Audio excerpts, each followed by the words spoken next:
Today, South Africa is a burst of colour as citizens show off their cultural diversity in celebration of Heritage Day. Newzroom Afrika's contributing reporter Zikhona Tshona is in Limpopo, known for its rich tradition, and she joins us now. Zikhona, a very good morning to you as you go out and get a sense of what and how the South Africans across all walks of life are celebrating Heritage Day in Limpopo, which really houses a lot of traditions and cultures. The VhaVenda people, the Pedi people also reside in that area. Tell us about what you're discovering.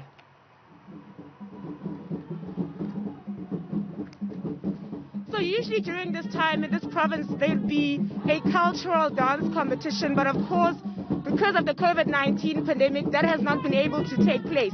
So I've been visiting some of the groups that would have been taking part in the dance competition. So we are with the Nyamuva cultural group, which is a group for young girls. A woman started it, Mrs. Nganya started it a very long time ago to encourage young girls to be interested in learning about their culture, to be interested in knowing about their heritage and where they come from. So currently they are doing the Domba, which is a traditional VhaVenda dance. I'm going to keep quiet and allow the viewer just to enjoy the authenticity and just the beauty of the music as well as the drums.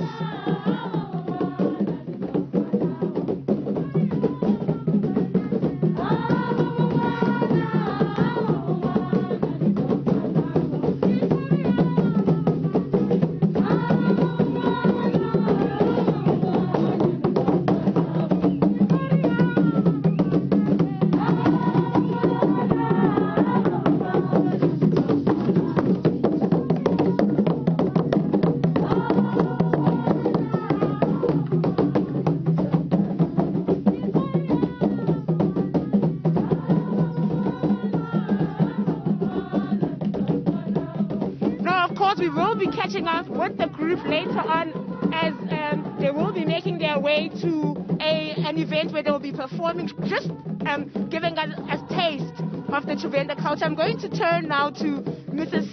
Ngwana, who founded this group specifically for young girls to target issues that we are facing as a country, such as teenage pregnancy.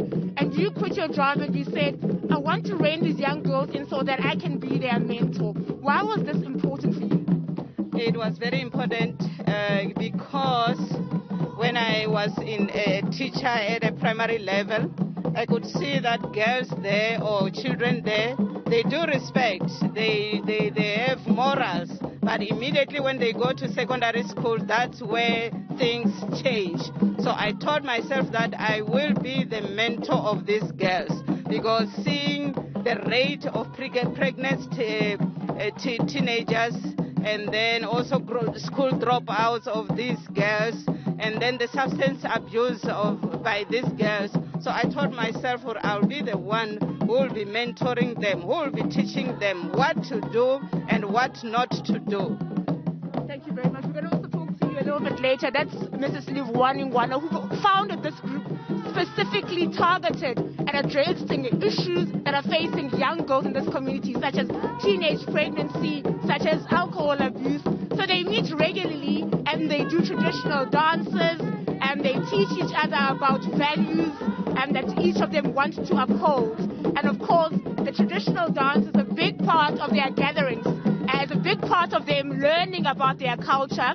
And they are here from as young as 10, right through until you start working. You can join the group so that you can also be a part of teaching other people about your culture. Some of them are in university, some in matric, but they're here and they say it's important to them because it teaches them the values that they need to be a proud VhaVenda woman. And part of being a proud VhaVenda woman also comes and speaks to the attire of embracing that culture, Zikhona. I know that earlier on you visited a center where these beautiful clothes are made. Let's talk a little bit about that and the process that it takes to make these beautiful, colorful attire.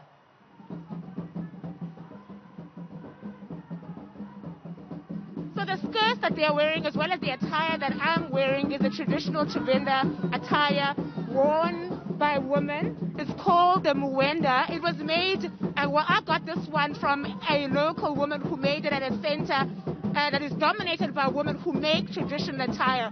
When we were there, they were talking about how they are proud to be making traditional attire because it means that they will pass on this beautiful clothing to future generations, and that people, when they visit this province, they can buy these clothes and share them with other people from other parts, not only of the country, but of the world. So it's beautiful. The colors of it are also just as beautiful. So the skirts that are worn by the girls, or the young women rather, that are here, also called Luemba.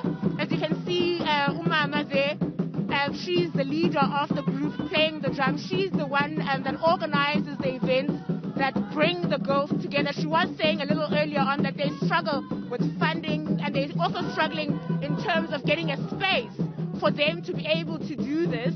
The space that they currently have is very small.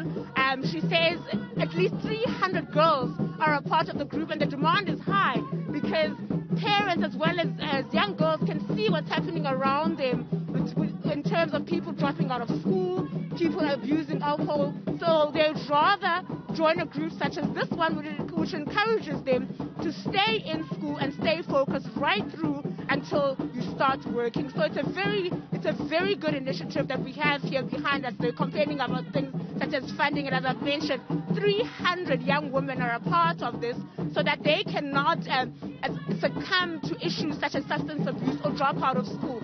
School here is very encouraged. All of them are still in school from age 10, as I've mentioned, right through to tertiary. I think there are about 2 who are working. A fantastic initiative there. Our reporter Zikhona Tshona monitoring that inspiring story.